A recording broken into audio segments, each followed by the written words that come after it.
This week we have more insight into President Joe Biden's plan to replace 90% of conventional plastics with bio-based alternatives within 20 years.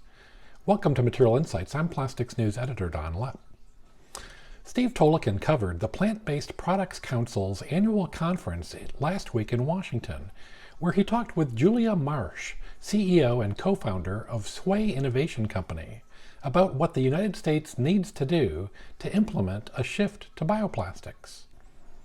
Sway is a San Francisco-based manufacturer of flexible packaging made from a seaweed-based bioplastic.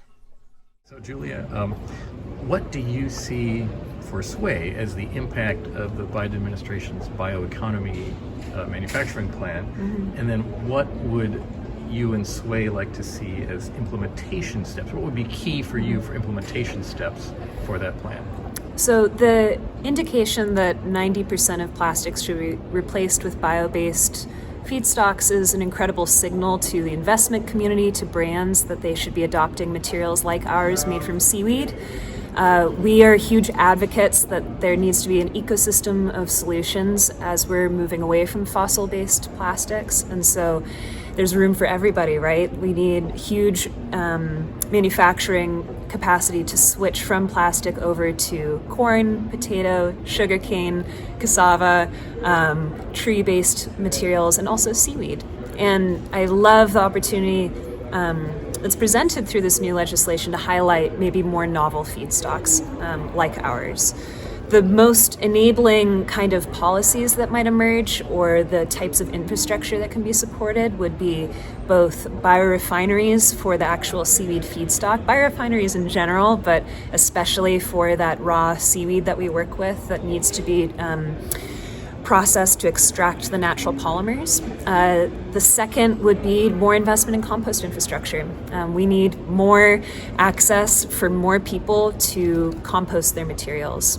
Our material is home compostable, but for those living in cities who maybe don't have access, that's a great opportunity to not just divert packaging from landfill, but also to divert food waste. So everybody wins. Biorefineries and compost infrastructure. For more on the bioplastic story, Plastics News subscribers can tune in live or catch the recordings of our Sustainable Plastics Live and Plastics in Politics Live editorial live streams. There are links to both in the show notes. That's Material Insights for this week. Here's a tip for paid subscribers to Plastics News. Make sure to check out the resin prices section of plasticsnews.com. It includes our current pricing for virgin and recycled resins, plus historical pricing with many grades going back to 1989, plus a column by Frank Esposito explaining how he covers resin pricing. If you're not a paid subscriber, you can sign up for a subscription on the website and watch Plastics News for all the latest materials-related news, in print and every day online at plasticsnews.com.